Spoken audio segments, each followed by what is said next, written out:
roi en français, et qu'on ne revient pas à la racine hébraïque, vous avez remarqué que ça nous fait perdre pas mal de choses. Et là, ce soir, par exemple, on va commencer comme ça. Quand tu écris Meller,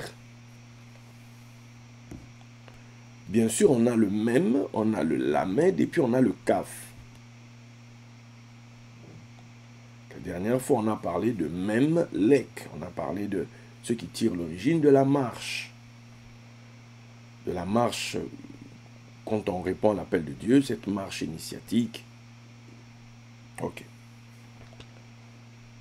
On a parlé de Malé Kaf, plein du Kaf, de la paume, bénédiction.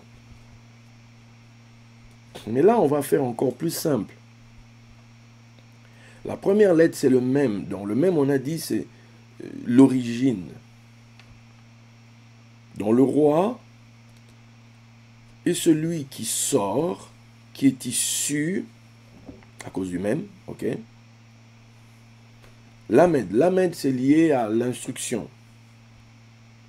Ok. Le roi est celui qui est issu de l'instruction. Le Kaf, c'est le Kaf de Cohen, le prêtre. D'ailleurs, quand il était oint, c'était en forme de Kaf final, parce que c'est le Cohen. Il devait faire de la Keuna. La Keuna, c'est la prêtrise. Ok. Tu as la royauté, la Memlacha, et tu as la Keuna, la prêtrise. La royauté, la Meluka, la Memlacha, bon, Meluka plutôt. Ok. Donc, le roi est issu de l'instruction du Cohen, du prêtre. Donc, on voit donc que le roi est connecté au prêtre. Il ne peut pas faire genre, il méprise le prêtre. Voilà pourquoi vous voyez dans l'histoire, même au travers des nations, à côté des rois, il y a toujours soit des astrologues, soit des mages, soit, bref, qui symbolisent tout le sacerdoce des nations. Et en Israël, il y avait les prophètes, oui, mais il y avait surtout le grand prêtre. D'ailleurs, quand Moshe établit la loi, il dit que le roi devait recevoir la validation du souverain sacrificateur. Surtout quand celui-ci arrivait revêtu de ses vêtements de sacerdoce et portant sur lui l'urim et le tumim. À ce moment-là, le roi lui-même devait se lever de son trône.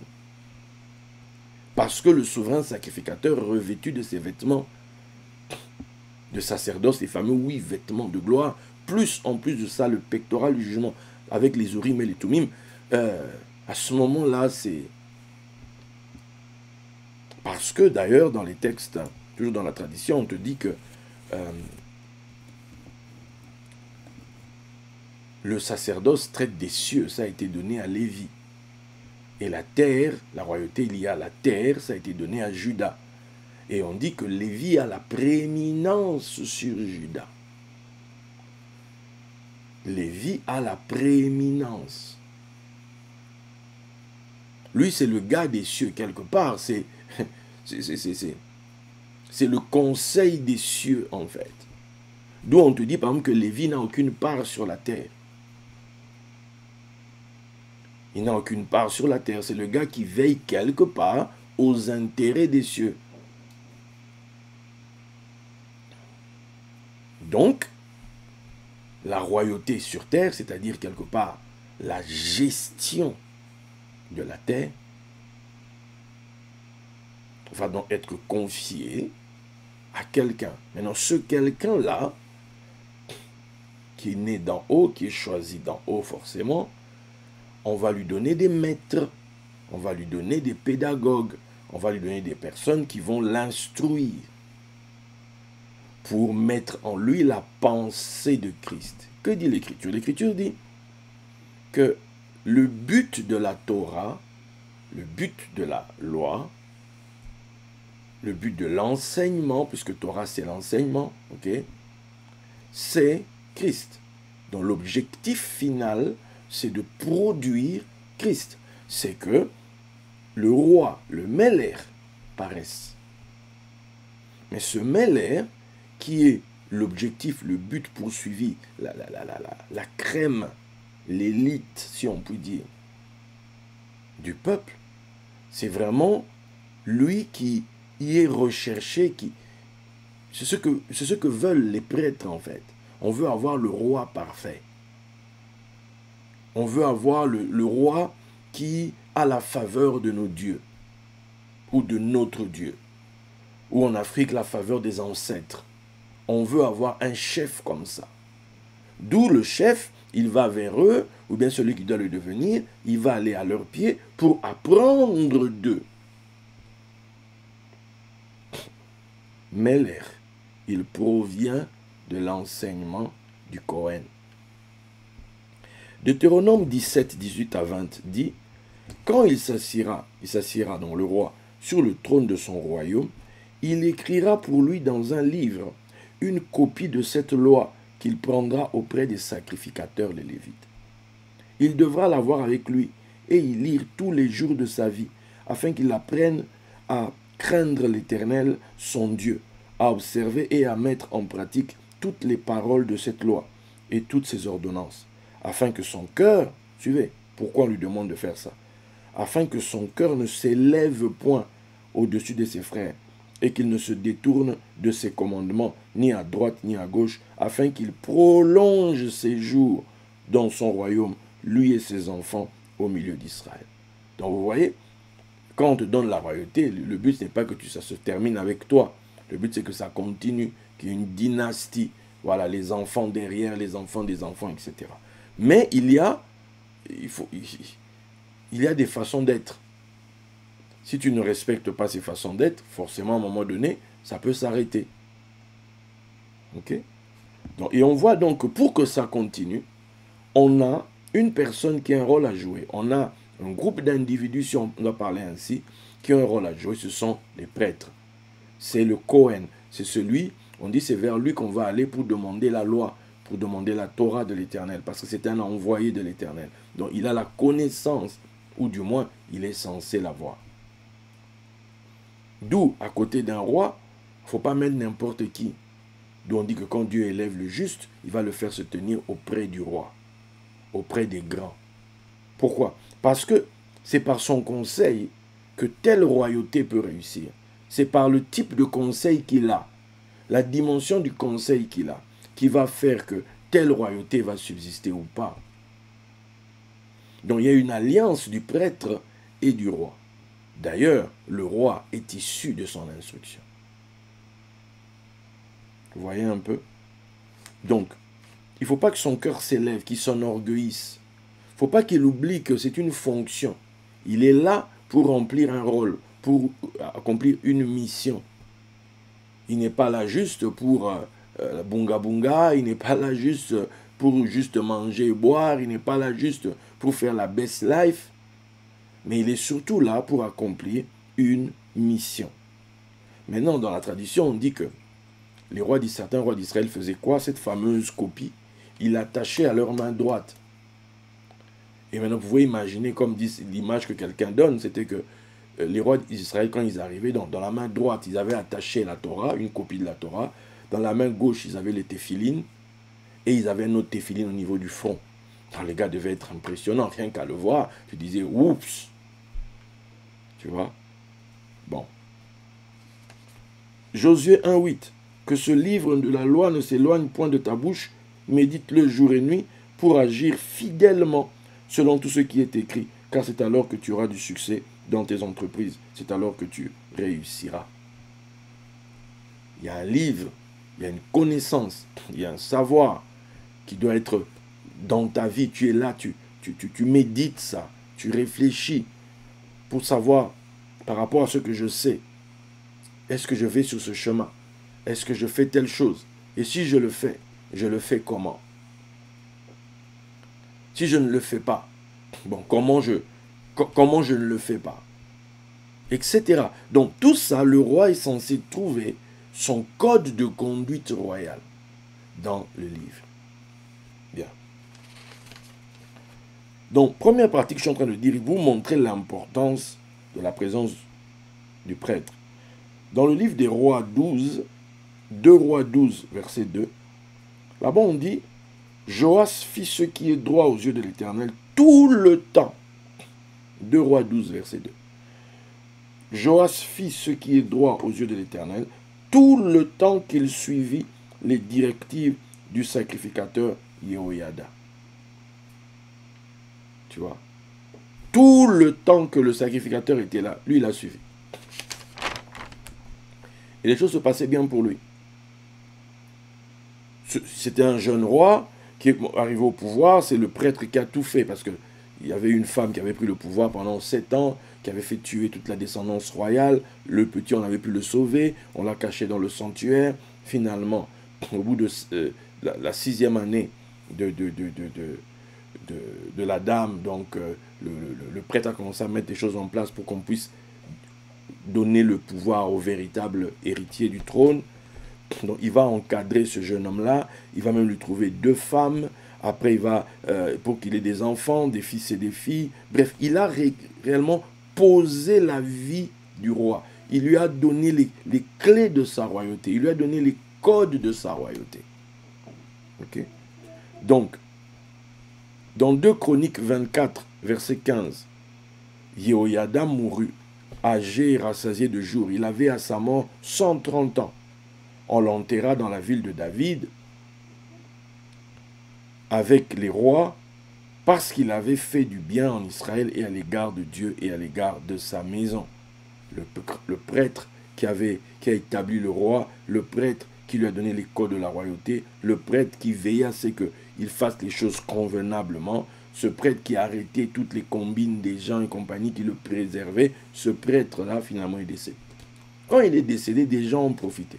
Les autres grands du royaume, pour qui le prêtre était un obstacle, sont venus se prosterner devant le roi et lui ont sorti des dossiers. On lui disait, écoute, voilà. Et le roi les a suivis.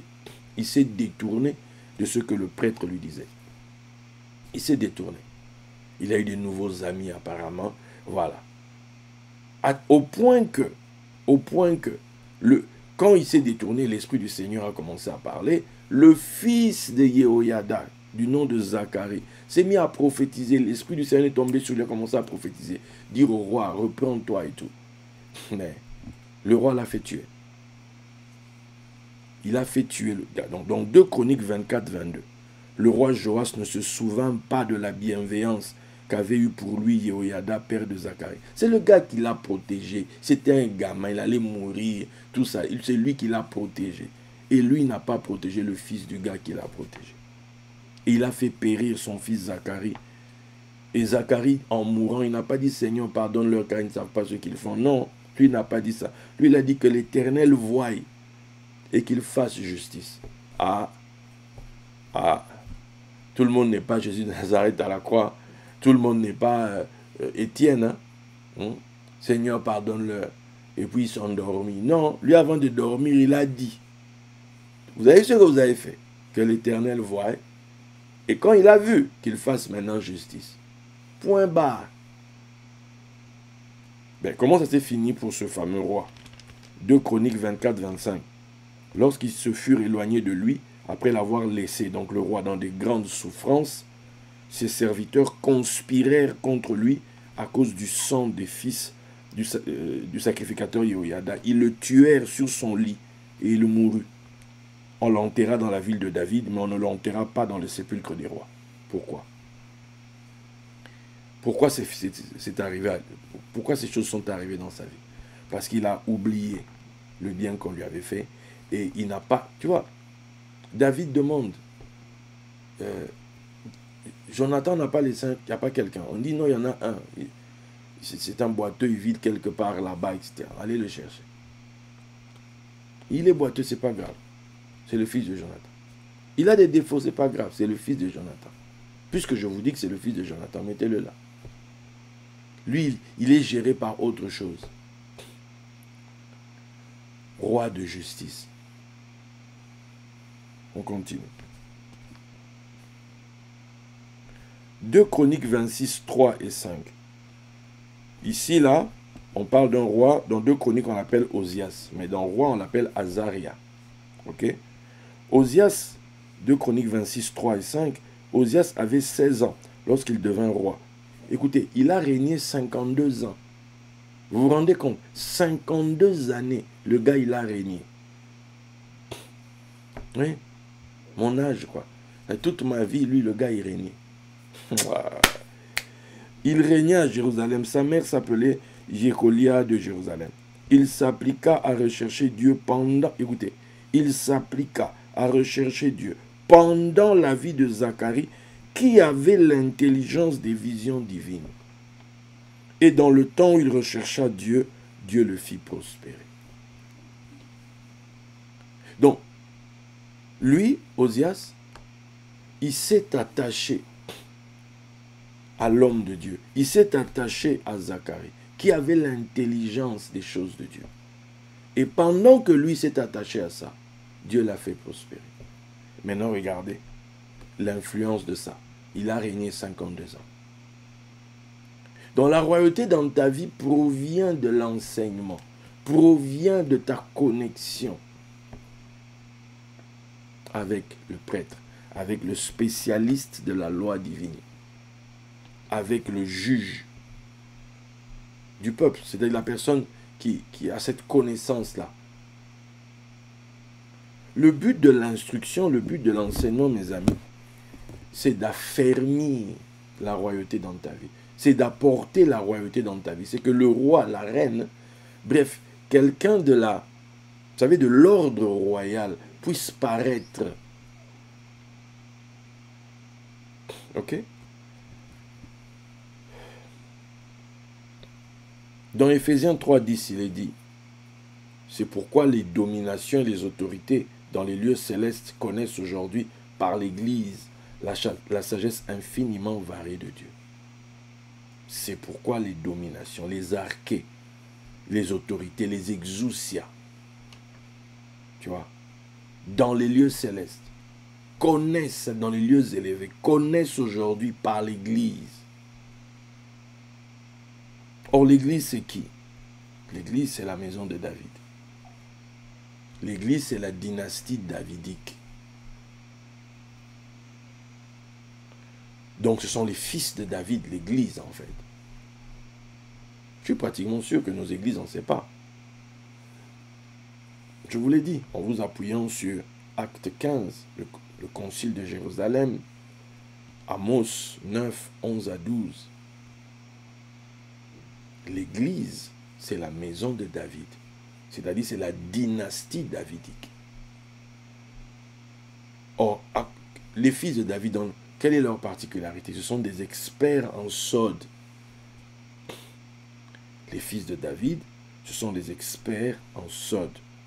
Donc, les autres rois, les autres autorités, parce qu'ici on cite deux. Tu vois, on ne cite pas les tronos, les trônes, on ne cite pas les kuriotes, les seigneurs, on ne cite pas ces deux-là. Mais on cite les archées. Les archées sont les têtes, les commencements. Or, une chose qui est au commencement n'est pas encore achevée. Une chose qui est au commencement n'a pas encore manifesté son potentiel.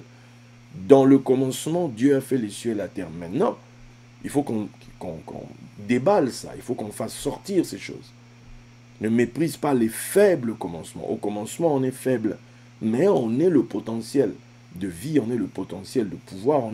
Voilà, ici, les choses vont commencer et vont s'élargir. Donc, ceux qui doivent exercer, voilà, ceux qui sont dans le commencement, qui doivent exercer le pouvoir, ont besoin d'apprendre dans la maison de David. Les exousias, ceux qui exercent l'autorité déléguée, ils ont aussi besoin d'apprendre. Ils vont apprendre ça où? Auprès de l'Église.